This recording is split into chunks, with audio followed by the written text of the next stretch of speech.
Hello बच्चों, चलिए प्रश्न को पढ़ते हैं। कोशिकाओं में जीवित अवयव सारकोड की खोज की थी। इस प्रश्न में हमें बताना है कोशिकाओं में जीवित अवयव सारकोड की खोज किसने की थी। पहला है रॉबर्ट ब्राउन, दूसरा है डुजार्डिन, तीसरा है रॉबर्ट हुक, चौथा है पुरकिंजे। तो आइए इस प्रश्न का जो है हल देखते हैं। सबसे पहले जो हम इस प्रश्न में बात करेंगे मुख्य अवधारणा की बात करते हैं। मुख्य अवधारणा इस प्रश्न में जो है हमारे हो जाएगा कोशिका। तो अगर हम कोशिका की बात करें तो कोशिका जो होती है सभी जीवित जीवों के जीवन की जो है एक बुनियादी संरचनात्मक साथ ही साथ ये जो होती है कार्यात्मक इकाई होती है। कोशिका की खोज जो है रॉबर्ट हुक द्वारा किया गया था। कोशिका की जो खोज की गई थी रॉबर्ट जो है हुक द्वारा की गई थी सन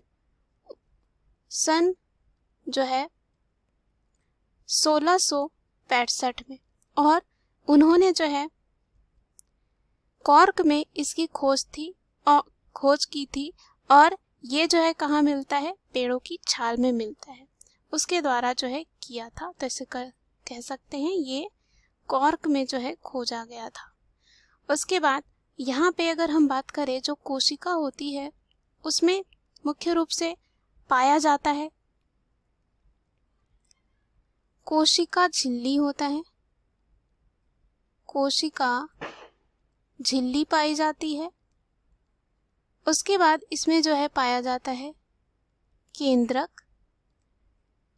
केंद्रक और साथ ही साथ पाया जाता है कोशिका द्रव्य में जो है विभिन्न जो कोशिकांग होते हैं वो जो है फैले हुए होते हैं।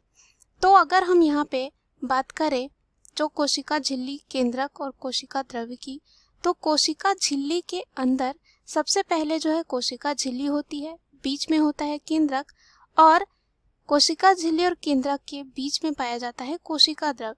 तो कोशिका झिल्ली के अंदर यानी कि हम बात करें केंद्रक और कोशिका द्रव्य की, तो संपूर्ण पदार्थ को जो है कहा जाता है जीव द्रव्य।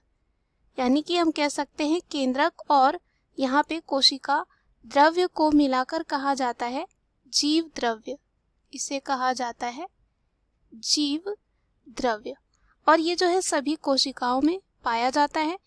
अगर इसके आकार की बात करें और ये कैसा होता है, ये रवेदार होता है, साथ ही साथ अर्ध तरल पदार्थ होता है, साथ ही साथ पारदर्शी होता है यानी कि आर पार देख सकते हैं, और चिपचिपा भी होता है। उसके बाद अगर हम यहाँ पे बात करें कि जो जीव द्रव्य था और जो यहाँ पे एक वैज्ञानिक थे जिसका नाम था डुजार्डिन, उन्होंने सन 1835 में जो है यहाँ पे केंद्रक और कोशिका द्रव्य को जो है सारकोड नाम से अध्ययन किया था। किस नाम से किया था? सारकोड नाम से जो है अध्ययन किया था। और बाद में जो है पुरकिंजे आए, और पुरकिंजे की बात करें जो पुरकिंजे वैज्ञानिक थे, पुरकिंजे जो थे उन्होंने सन 1839 में जो है इसका नाम दिया जीव द्रव्य, या जिसे हम कह सकते हैं प्रोटोप्लाज्मा अर्थात जीव द्रव्य। तो यहाँ पे अगर हम बात करें ये जो केंद्रक था, कोशिका के बीच में पाई जाती है केंद्रक, कोशिका के बीच में पाई जाती है केंद्रक, ये जो है रॉबर्ट ब्राउन द्वारा खोजा गया था। रॉबर्ट ब्राउन द्वारा जो है खोजा गया था, और जो रॉबर्ट ब्राउन थे उन्होंने 1931 में जो है इसकी खोज की थी। तो चलिए हम विकल्प में चलते हैं। पहला जो विकल्प दे रखा है इस प्रश्न में वो है रॉबर्ट ब्राउन। तो यहाँ पे जो कोशिका में जीवित अवयव सारकोड की खोज की थी उनका नाम था डुजार्डिन। हमने देखा 1835 में जो है सारकोड ने जो है क्या किया था, यहाँ पे सारकोड नाम से जो है अध्ययन किया था जो जीव द्रव्य था उसका, यानी कि केंद्रक और कोशिका द्रव्य जो कोशिका झिल्ली के अंदर पाए जाते हैं। तो यहाँ पे पहला जो है हमारा विकल्प क्या हो जाएगा, गलत। दूसरा दे रखा है डुजार्डिन, जो क्या हो जाएगा यहाँ पे सही, क्योंकि हमने देखा जो डुजार्डिन थे उन्होंने 1835 में सारकोड नाम से जो है जीव द्रव्य का जो है अध्ययन किया था। बाद में पुरकिंजे ने जो है इसका प्रोटोप्लाज्मा अर्थात जीव द्रव्य नाम दिया। उसके बाद रॉबर्ट ब्राउन का हमने देखा, इन्होंने केंद्रक के बारे में जो है खोज की थी, तो यह भी हमारा क्या हो गया था, गलत।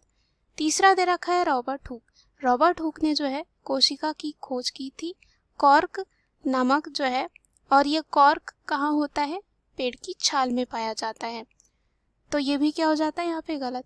डी दे रखा है पुरकिंजे। तो पुरकिंजे ने जो है बाद में जो है इस सारकोड को नाम दिया था प्रोटोप्लाज्मा अर्थात जो जीव द्रव्य का नाम दिया गया था इसके द्वारा, पुरकिंजे के द्वारा, तो यह भी जो है क्या हो जाएगा, गलत। दिए गए प्रश्न का सही उत्तर है बी। आशा करती हूँ यह उत्तर आपको समझ में आया होगा। धन्यवाद।